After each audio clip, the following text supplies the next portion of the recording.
I'm Mike Linder with the Clarkdale Historical Society and Museum, and we're very pleased today to have three guests here. Dennis Coon, his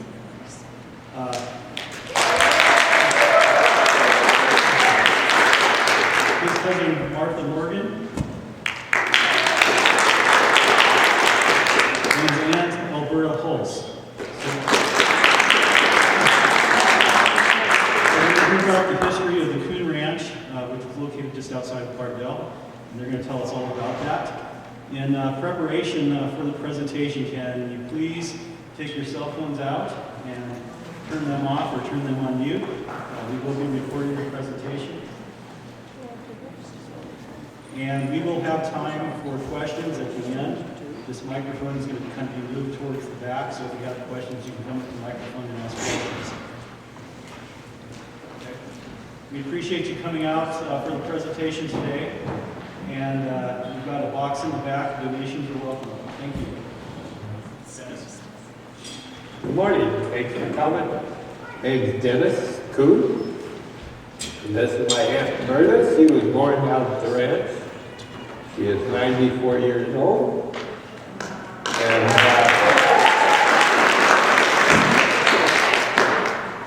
so anyway, this is the story about long ago. So we are going to go get on to a Wayback Machine, and so buckle up. This is my brother and I, and then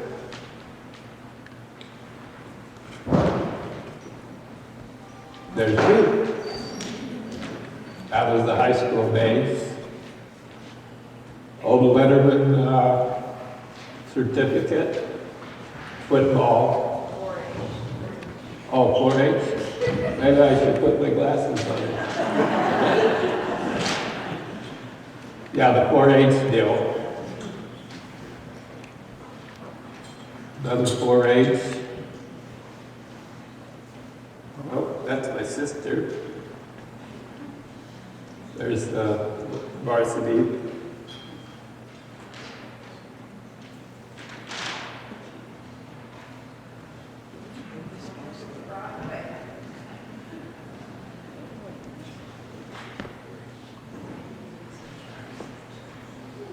Martha, who did you say this was? That's Shirley, Donnie, and Charlotte. Out at the ranch. And those are my uncle, my mom's oldest brother, Don, and he had 5 kids, and they all lived at the ranch, and all of them were born at the ranch. So their last name was Durney. Because, well, anyway, I won't go into all that history, but they were out at the ranch. Yeah.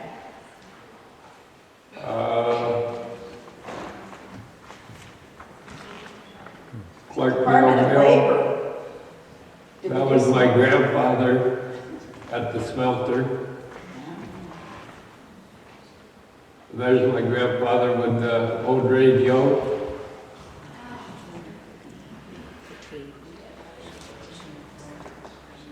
My grandmother? She was born in 1885. What's her name? Mercy Ellen Hodgson Coon. Hodgson Coon. And that's my mom, Elberta. And she was born in 1927, and they were ranchers, so that's one of their favorite cows, I assume, since Mom was petting it.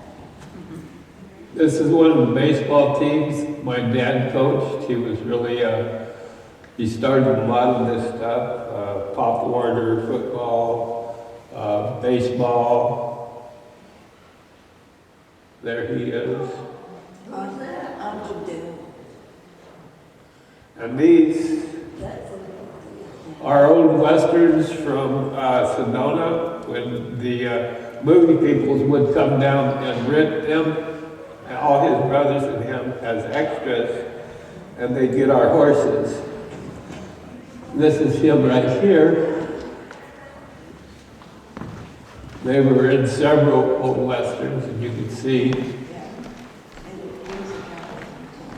more old shots. Yeah. Oh, okay. Thank you.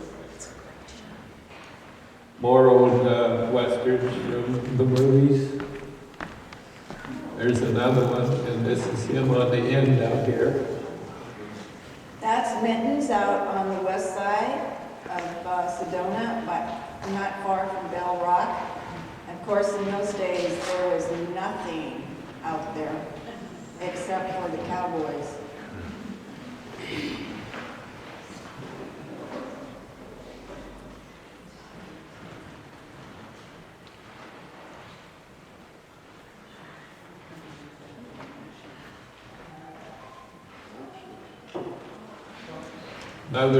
That was the old ranch house. And over here was the tack area, or the shop for horseshoes and stuff like that. And then more shots of stuff. The ranch house. Yeah. There's another one, they were working on a plow or something. That's the ranch house that they moved to Perkinsville. Selkie, the new mining corporation said either move it or we destroy it. And years ago, the family said that house was at that time around 100 years old.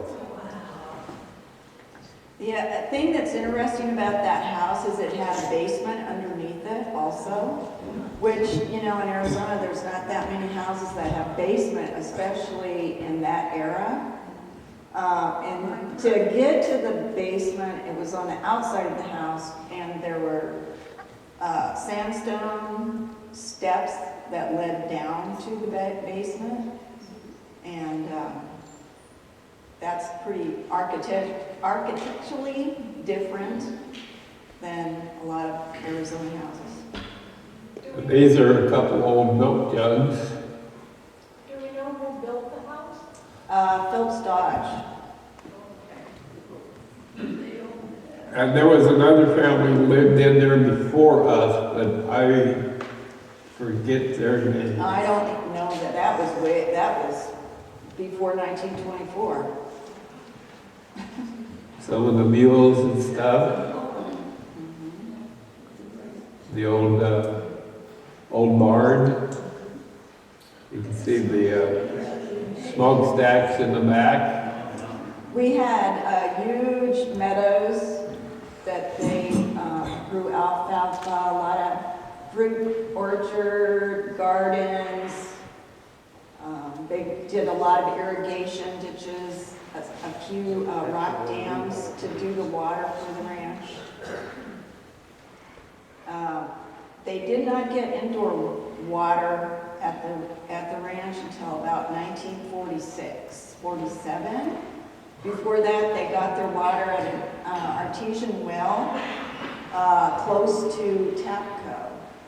You want to talk more about that, Dennis? I'll get with Tapco in a minute. Yeah. Those are the smelter that you see with the smoke in the background.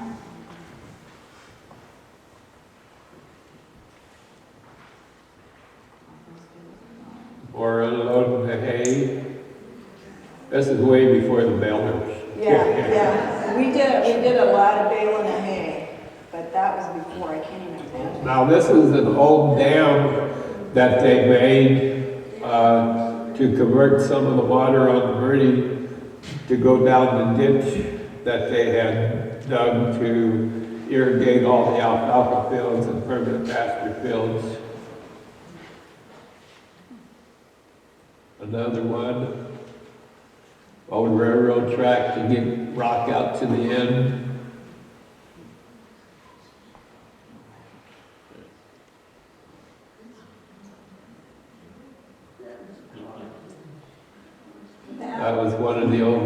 ditches. Yeah, that's one of the irrigation ditches that, you can see the farm, or the ranch house in the background. That's my Uncle Carl, and he was born in 1917. And my mom, Elberta, who's sitting next to me.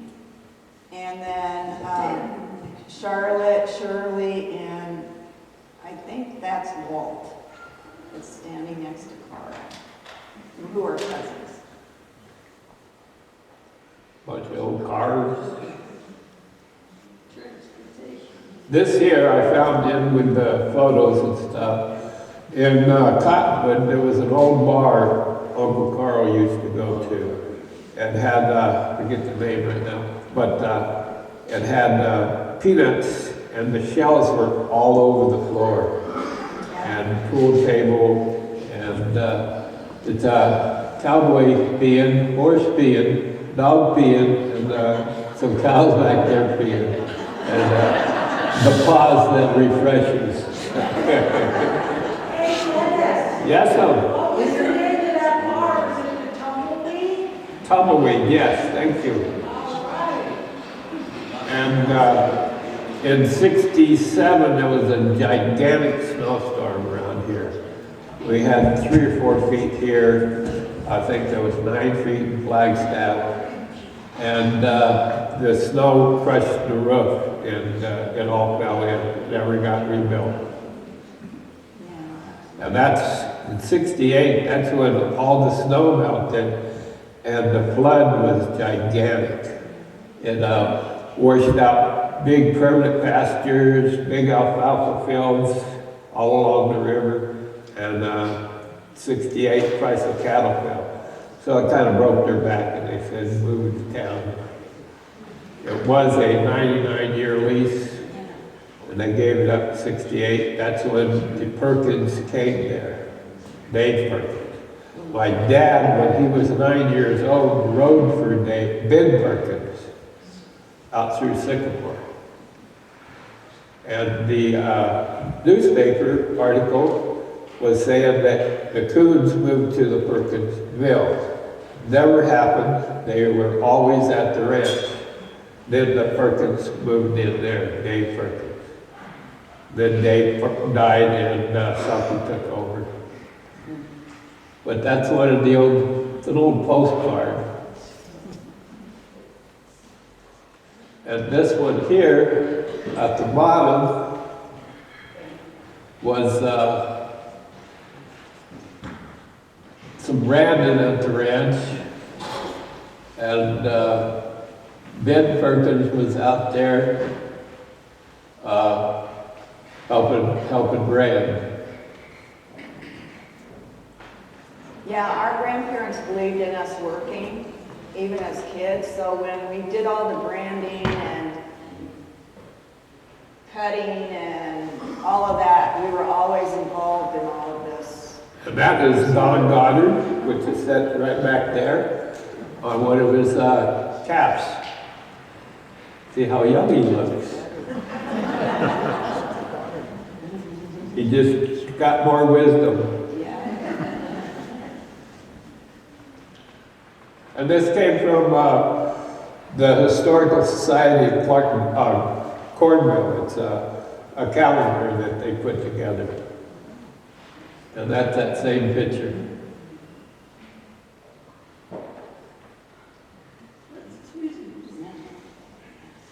Another Brandon thing. And our brands were Y-O and J Lazy J.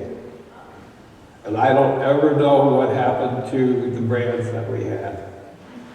Oh, Brandon Irons. This is a shot of Tuzagoot.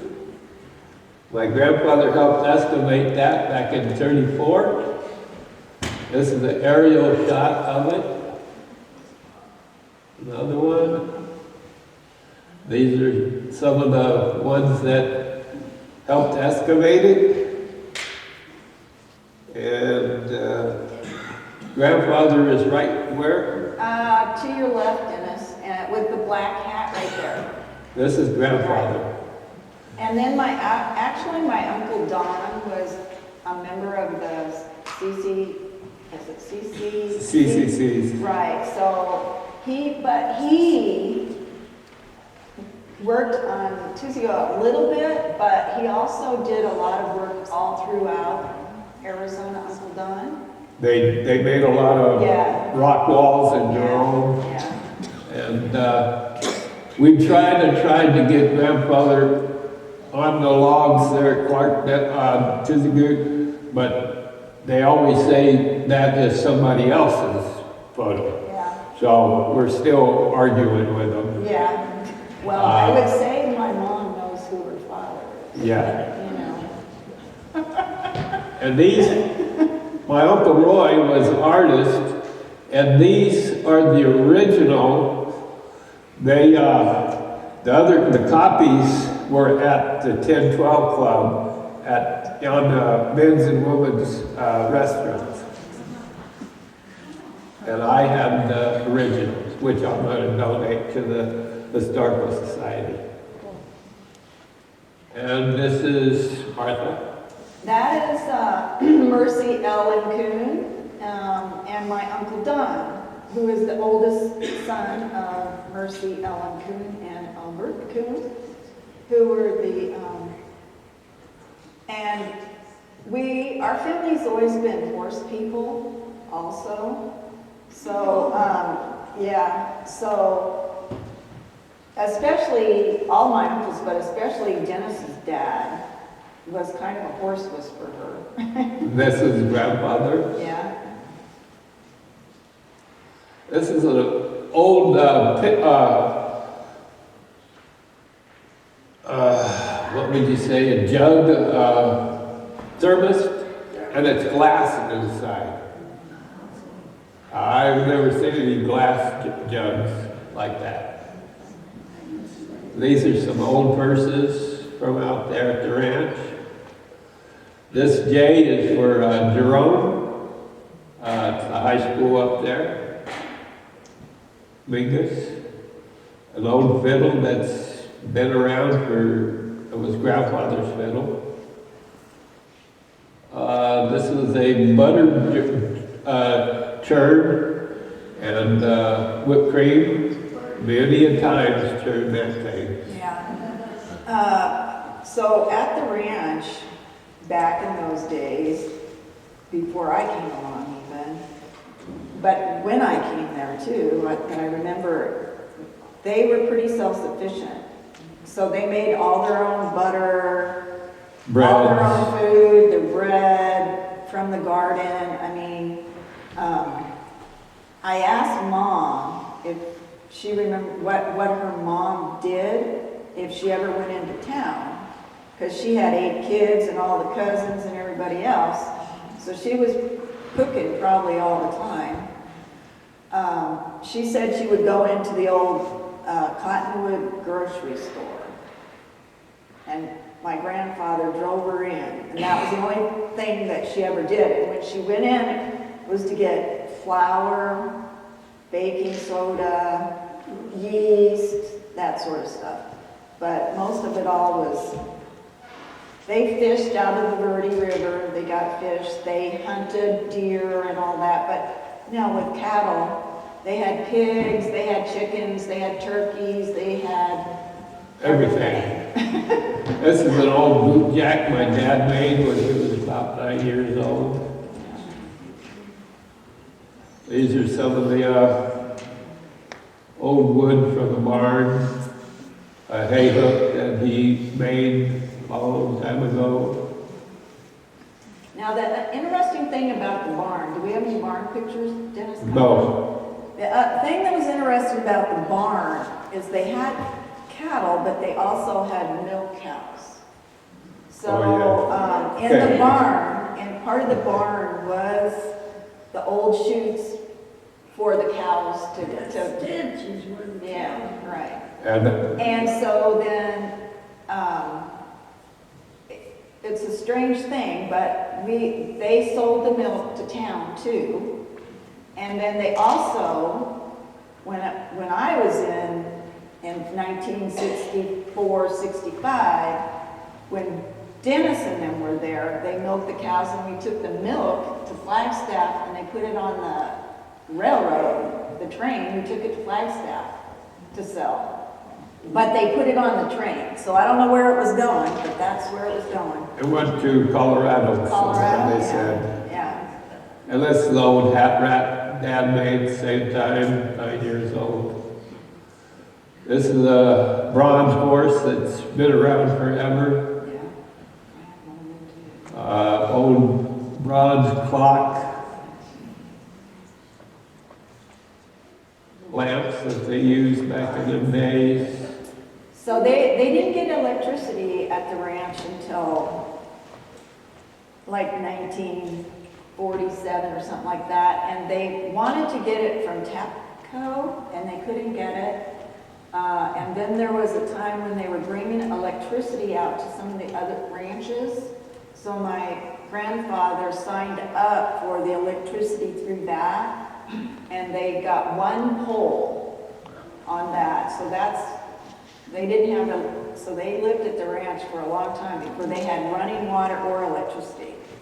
This is an old ice cream churn that we used for years and years and years. Still have the wood, but they're need to get rebanded.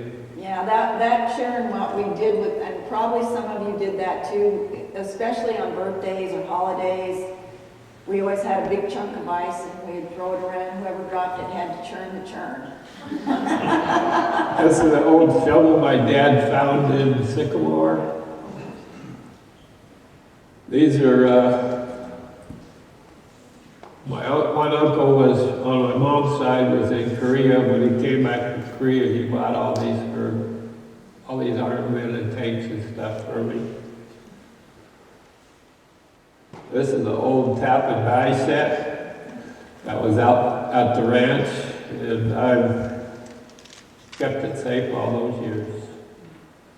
Old coffee pot, Wow, steam kettle. steam kettle, one of the old hats and Dad's, milk jug that was on the table. I'm not sure, spittoon maybe. Some other old objects. This was grandfather's coffee cup, That looks like a massage. butter dish, an old platter. This was a roller. You put water in and you roll your flour, your bread and stuff out with that. That's a top hat from biggest high school band. This here, back in them days, they had a D6 cat, and we'd fill up 55-gallon barrels with diesel, and this was an old pump that you pump diesel into the cats. This is an old pipe wrench. We had an old black and white TV, brown screen, for years, and there was only three channels at that time: Flagstaff, Channel 8, and another channel in Phoenix. And my TV was by a window. We had a big old antenna. And Dad would get out there with this pipe wrench, turn the antenna just a little ways, and we'd holler at him, "It's good!" And that's just something I kept around. Old tea jug, I guess, or pickles, I think it was, yeah. And that's an old flamethrower thingy-bobber for solder, I think. And some other old things. This one up here is a pump thing for watering flowers, pots and stuff in your house. This is pounded miles and miles of T-post with this. Yeah. And put up miles and miles of barbed wire fences. This is the old thing I found out there. You turn it over and it's got a straight line through it. And some people say it was for running arrows through. An old oil can. One of the, I don't know how they came on to all this high school stuff. An old Sears and Roebuck catalog with all the pages still in it. Another Goose, another old book. I think that's a first edition. And everybody knows what those are, right? They had ball bearings in it, you'd stand on it and twist. Twister board. And this is the family tree. You want to tell them, Martha, quickly?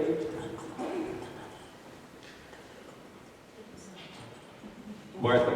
Oh, okay, that's my grandfather, Albert, my grandmother, Mercy, and my Uncle Don, Uncle Roy, Uncle Carl, Uncle Ellen, Aunt Ellen,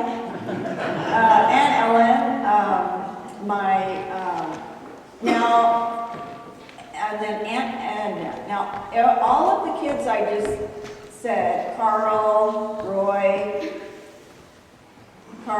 Ellen, and Edna, were all born before they came to Arizona, and they were born in Colborne, Colorado.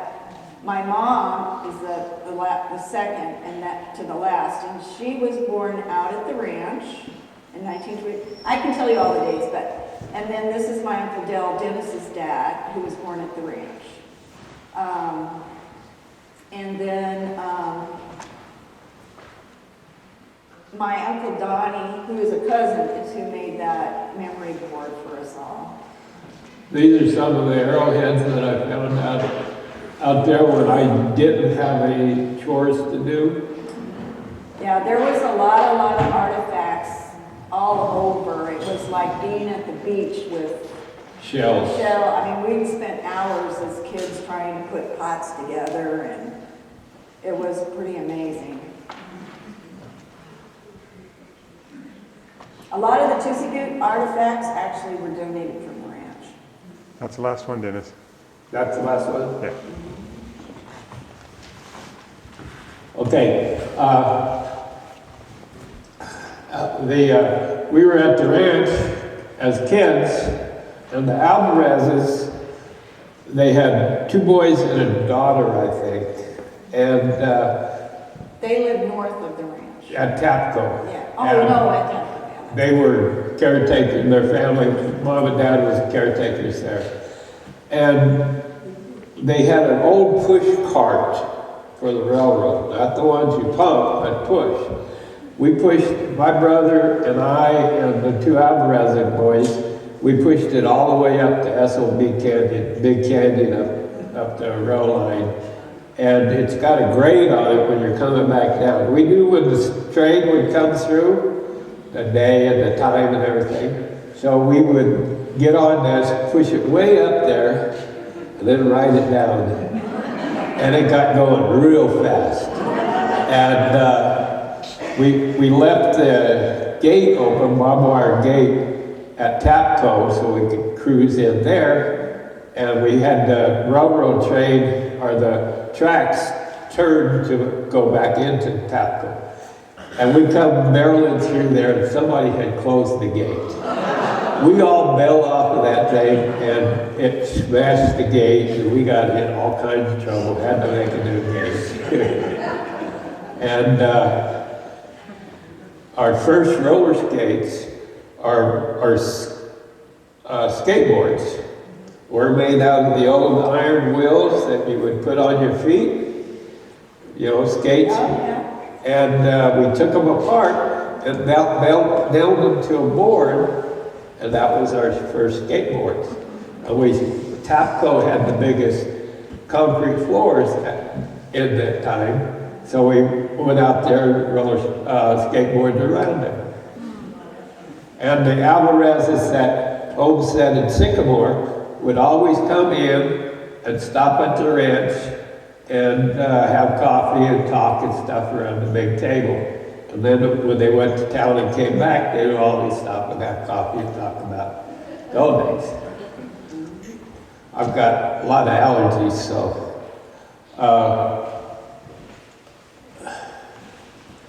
let's see. I helped Dick and Jerry. They were old miners out in Sycamore. At the time, they found old Spanish armor, a tunnel, the beginning of a tunnel out there. So they started digging around and they found a big cave and they started digging that out. And my dad was the first one and the only one to ever make a road into Sycamore, 3 miles in where the mine was. And they pulled in an old air compressor, got permission from the Forest Service, pulled this compressor in, and the road was only for one way in, one way out. When they finished with the compressor, they would have to tow it out. And so this was, God, I forget the dates on that. But and the road has been since washed out. They never found any gold at the mine, that mine there. And so that was a real experience. They used this D8 cat. They had a lot of contracts with the Forest Service to build a lot of the stock tanks out towards off Bill Gray Road, and they did flagstone mining out between Black Mountain and Kastner, and I was first taught how to drive a cat. As my dad jumped off of it, he said, "Drive it." He had, these are some of his last riding boots and his last spurs that I gave to Terry down here, one of the Doublemint twins, and she still lives in Sedona. And this is Buff Randall right here. He was an old school teacher. And Ruth Cantrell, she came down from Jerome every day, old red car. She was a big, tall gal, bulky. And she always had this pinky in the rod. She's always fishing for this. So at 9 years old, anyway, first day I went to school there, she walked up, she was a big ruler teacher. Big thing. She slaps this ruler onto that desk and she goes, "If you're Dennis Coon?" I go, "Yes, ma'am." She goes, "If you're anything like your dad and all his brothers and sisters, you and I are going round and round." So my aunt and all her brothers and sisters went to grade school in Clarkdale, high school in Clarkdale, then went up to Jerome and they moved it up there. And did a lot of playing out in Page Springs. I sell pecans and eggs at the farmer's market in Flagstaff. And this old boy came up to me, he was probably 70, 80s. He picked up one of these bags of pecans. He goes, "Oh, you're from Camp Verde." I go, "No, I live at the Wascotton's Ranch in Page Springs." He says, "Oh, I know the Wascottons." And he said, "We just sold one of our last places in Page Springs." And I go, "Oh, you did?"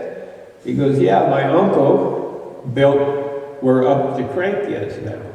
It was a general store, and later on when they were doing I-17, they had all the traffic come this way up to Sedona and through Flagstaff."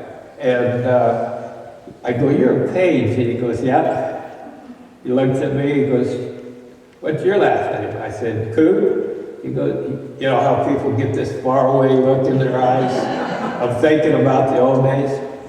He goes, Coon, yeah, you guys had a big cattle ranch out past Clarkdale. And I said, yeah. He goes, you had an uncle named Carl. I go, yeah, Uncle Carl. He would come out to our ranch in Cage Springs and bale our hay. Uncle Carl back in the 40s bought this, I think it was 45, bought this old tractor, or a brand new tractor with a level down by your feet. It was called the 5th gear, highway gear. And he would go around a bunch of these ranches and bale their hays. And Page, he said, well, I was run alongside of this thing. I could see it pick up the hay, the baler, and spit out a bale of hay in the back. He goes, I was so amazed because back in them days, before those, they did it like what you saw up here, loose leaf. And he goes, I was simply amazed by it. I said, well, I was about 9 years old when I first saw this tractor picking up hay and spitting it out the back at the ranch. He goes, I'll be darned. So that, it kind of connects the families, you know, that kind of stories. And he did it. They said they went all the way up to Munn's Park, Camp Verde, Cloverleaf Ranch out in the Indian Ranch out in Camp Verde. Let's see.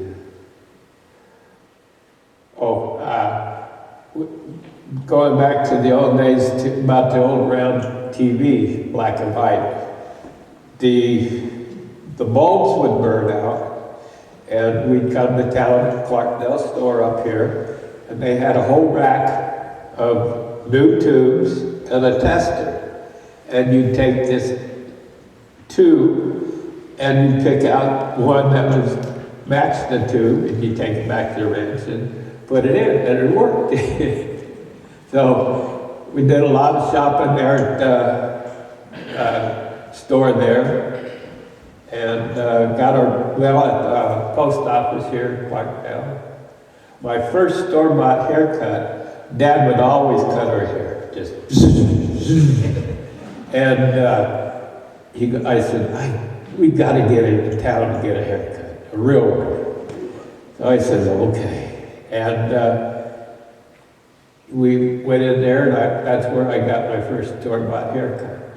Years later, long time later, there's a barbershop across from Safeway, and I was getting a haircut there. And this gal next door, she was a barber, next chair over. I was telling this lady about it. She goes, you got a haircut in Clarkdale back in your days? I go, yes. She goes, that was my father. So, you know, it's just little things like that connects families. And there was a lot of that. It was Brandon time out at the ranch.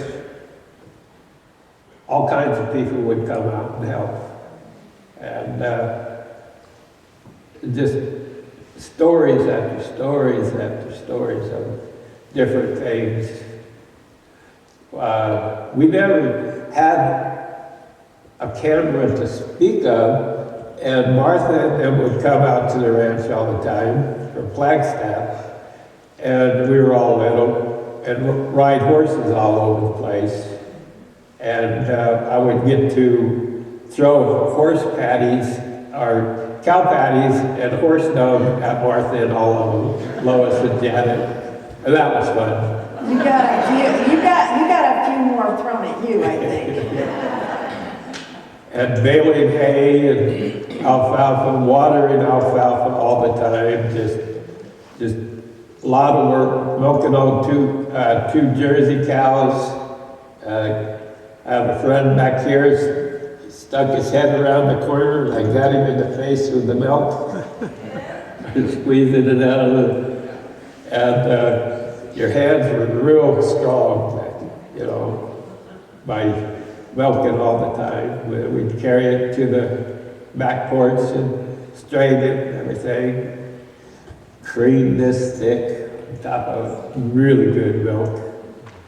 And, loads of stories.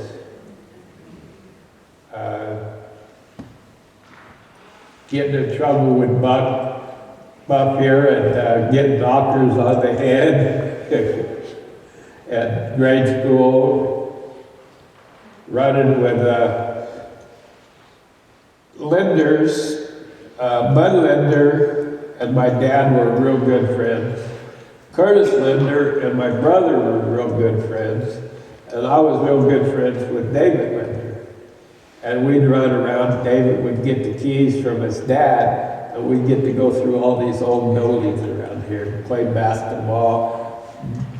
Back over here on the side was a bowling alley, two-lane bowling alley that we'd play bowling, and we'd ride horses in from the ranch to go swimming at the swimming pool.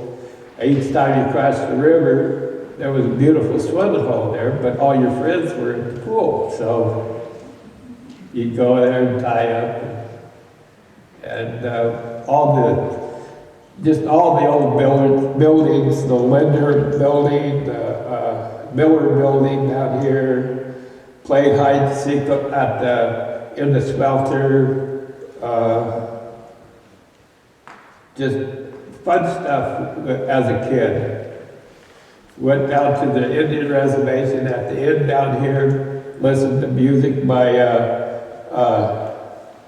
somebody, a little help was, who all played down there. Kenzie's. John Kenzie and I were good friends from school. We'd go hunt old models out here at the model dump. They played music a lot of times out there at the clubhouse at the Indian Reservation. And then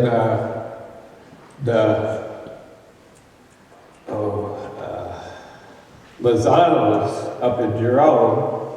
I went to school with Tony Lozano, and we went through all the old buildings in Jerome before they were Stores. made up, fixed Right. up. And so as a kid, going through all these old buildings and seeing stuff that was in them, and just one of the best times to be a kid, because you didn't have to worry about drinking water from a water hose. You go out for hours out in the countryside, walking around looking for arrowheads and stuff. One story about Tapco, or Tuzagoot.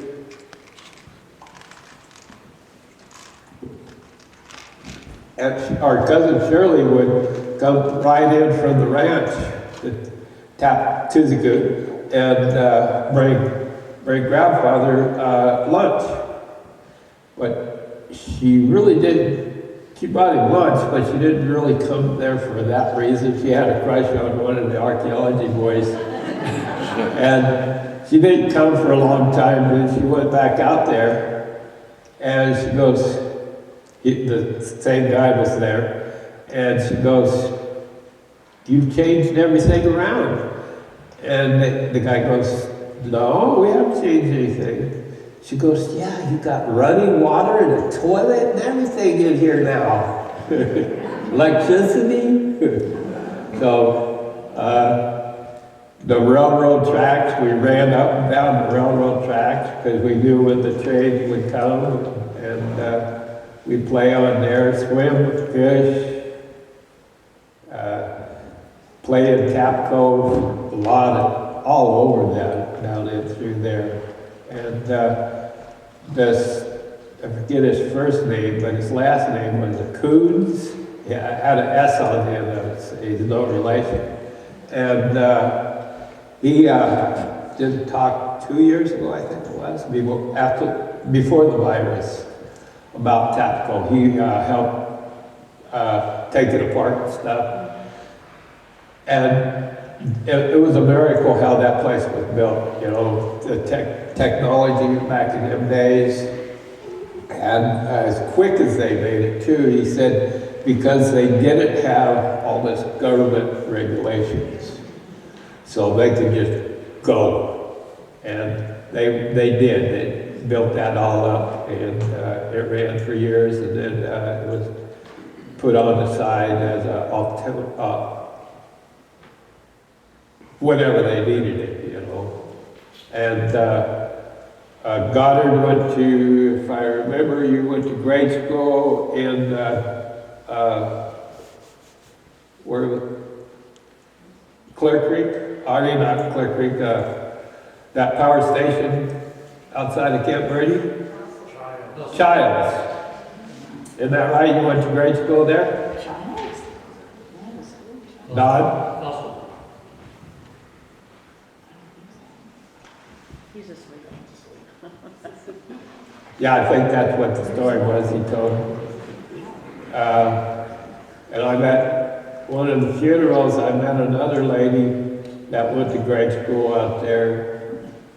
And when we were older, we went out there a lot of times to soak in the tubs and play around out there. You got anything more to say, Martha? Well, Dennis, why don't I introduce my mom? Yeah. Stand up, Mom. Because my mom is the last of all the kids. The original kids.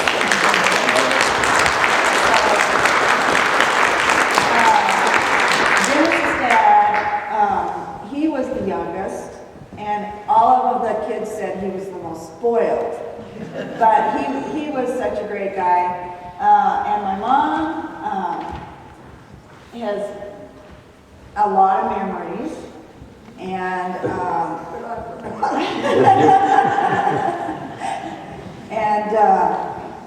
I mean, it was for her and the family way back, because they did not have electricity, they did not have running water.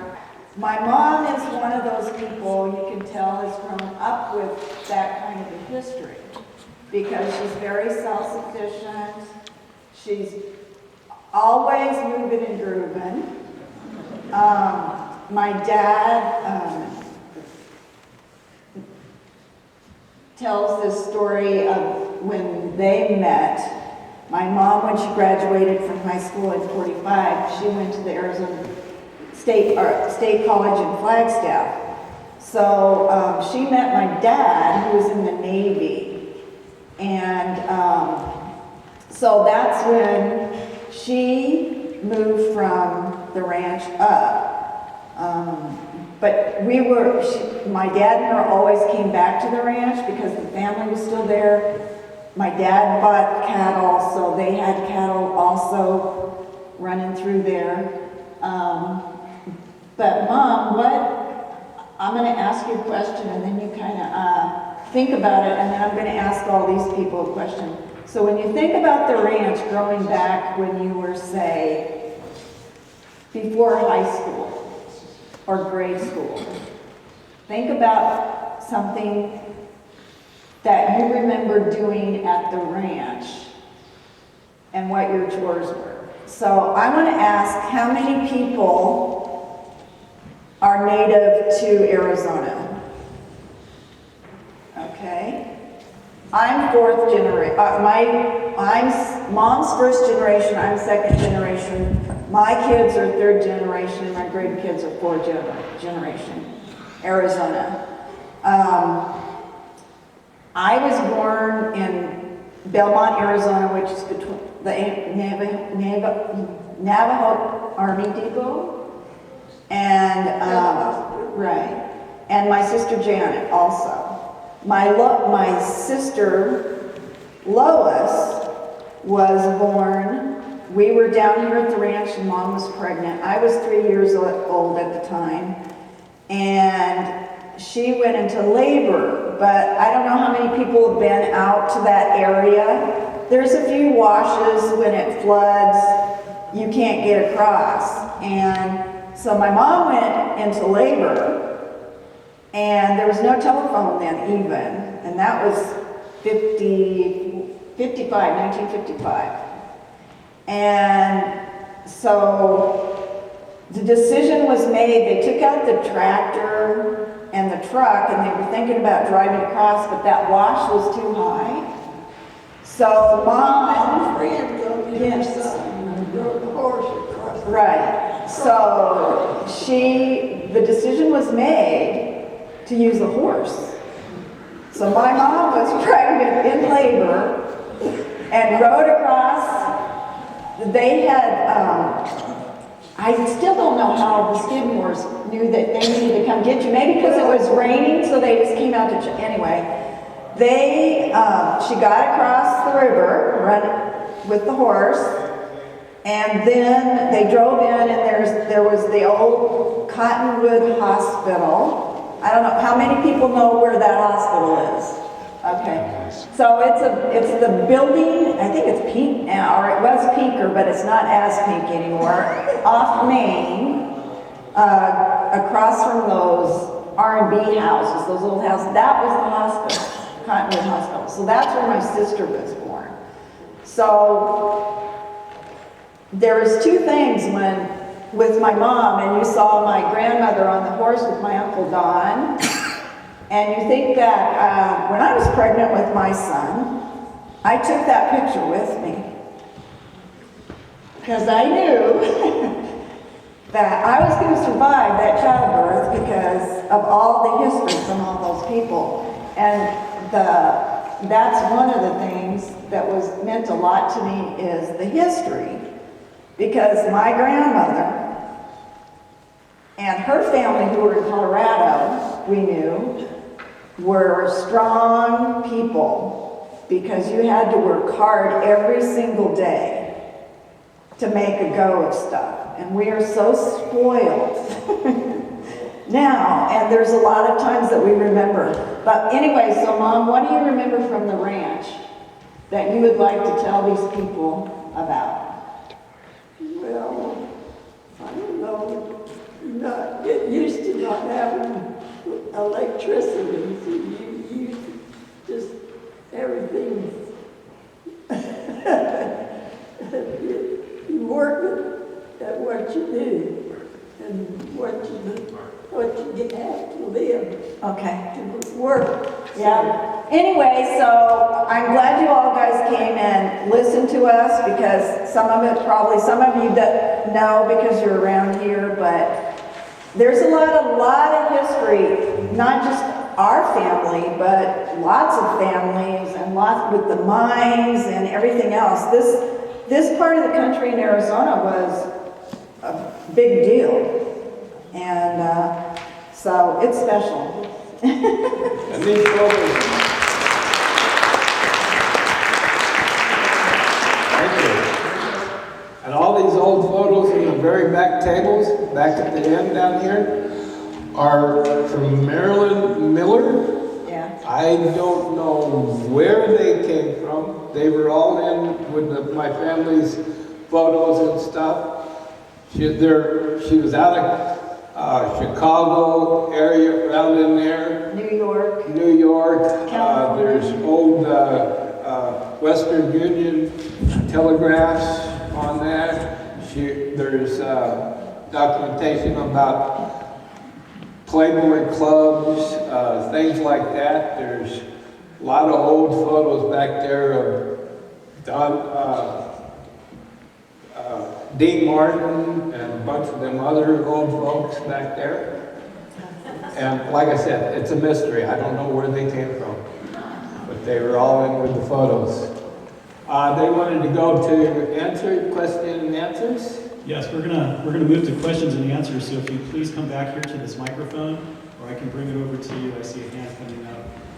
I'll start out with the questions. Dennis, can you tell us how long you were stranded during the big snow of '67? And then secondly, you were going to tell us something about the little white school bus. Oh yes. Well, when they had the snowstorm in '67, it snowed for days and days, and they decided, well, we better go to town. And we went to town to stay with the Kirbys. And so we started out in the old Ford truck, and we got stuck out in one of the bushes. And there was snow everywhere on the roads. And so Dad walked back to the ranch and got the D8 cat, hooked up the chain, and pulled us into the old bridge down here in downtown Clarkdale. And we drove across the bridge and went to Kirby's and stayed. And Uncle Carl stayed out there to feed all the animals and stuff. And the little white school bus was, I forget his first name, but it was small. And they would drive out to the old ranch and pick up everybody, the Alvarez's and the Coons, and there was another family further out off to the left of the ranch, and bring us into town and bring us back at the end of school days. And then Dad and them always had to walk back into town after school. He played football up the old football field, leather helmets and all that.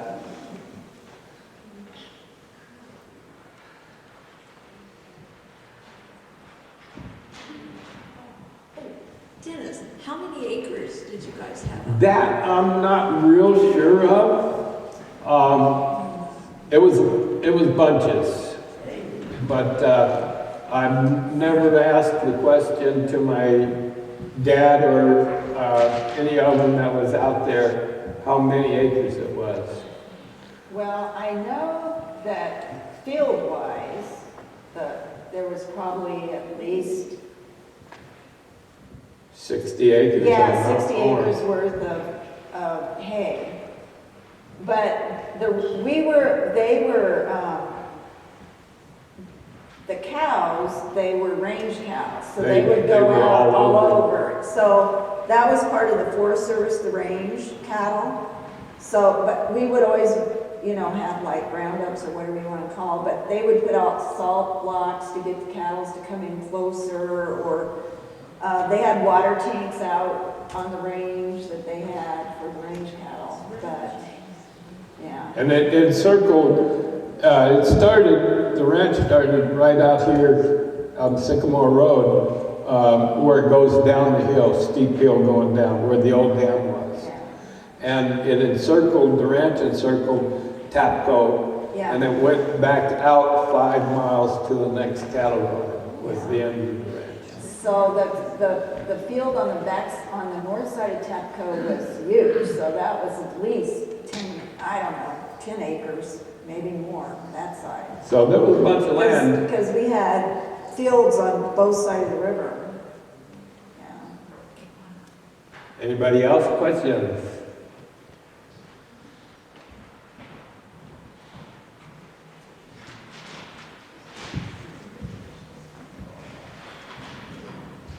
You might have said this and I missed it, and I don't know what TAPCO is. It was an old power generating station for the mines, Cottonwood, Clarkdale Power. Tapco is north of Tuzagoot. So if you go out to Tuzagoot, you keep going on that dirt road past Tuzagoot, it'll take you all the way to Sycamore Canyon now. And there was a swinging bridge spanning the river out to Tapco. And Martha, Lois, and Janet would come out, and we'd go over there, and I'd tend like, they'd get out in the middle, and I'd tend like I'm right behind them. And I'd get that old bridge just to swing back and forth. Yeah. Fun. Yeah. And riding the old tractor into town just to come to the swimming pool. Yeah, when we were younger, we would come, my uncles would take us up to Jerome, trick or treating. There wasn't a whole lot in those days, but it was really pretty spooky. The other thing that I remember from the ranch as a kid is Christmas was always a big deal. And I always think of the ranch as the house is huge. Even though I was there in high school and everything, I still in my mind think of that, but it was not that big. But my mom has the table that was in the ranch house, and it was always, when growing up, she said there was always at least 18 or 20 people around that table. And on that table, they always had peppers. Remember that, Dennis? No. So from the garden, they always had these different kinds of peppers. So we grew up, I was kind of all the kids could eat the hottest peppers because they were always really hot as you go. But there was always hot peppers on the table. And then for Christmas, they would go up into Sycamore to get the Christmas trees and bring them down. They were pinyon, I guess. And they never had presents ever, or the tree, until Christmas Eve. And all of us, they would take all of us kids into one of the bedrooms and tell us stories and all that. And then my Uncle Carl, they said, would always get up and ring the bells for Santa Claus, and we'd all coming out, and all the tree would be there, and all the presents. So when you see Grandpa on that Christmas tree, that was a big memory for me. Any more questions?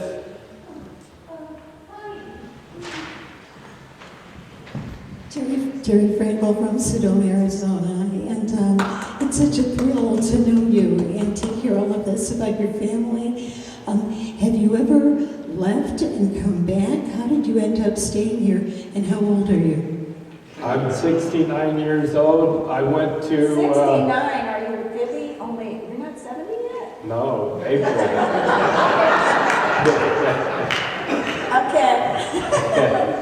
I'm 69. I went out of high school, a couple of years out of high school, I went with Bruce Hackett and his wife, and a couple other guys who were already up there from high school to Sydney, Montana.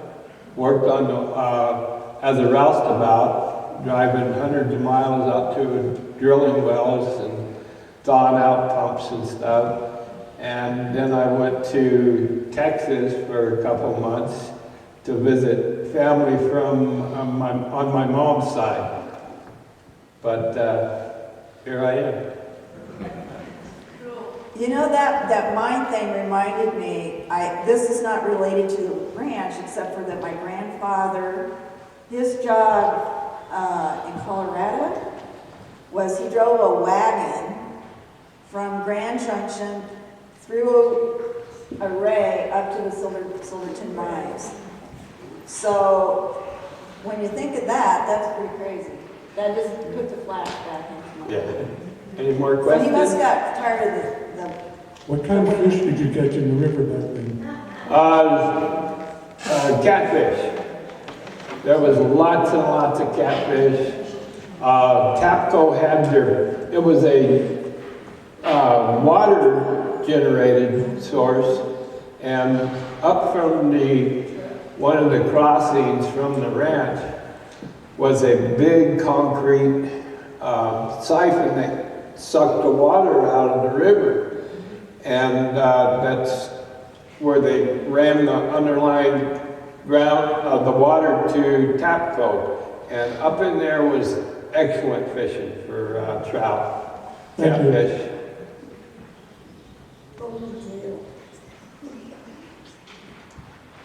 Any more questions? Michael, what is the website that this is on? The Clarkdale Historical Museum has a website. I'm not going to try to spell it out for you. There's cards in the back of the room that have a website on it. Okay. So pick one of those up as you leave. And it'll take us a couple of weeks to get this edited and up on the site. Okay. We also have other First Friday recordings there, as well as the old high school yearbooks and quite a few reference materials. So please go out and take a look.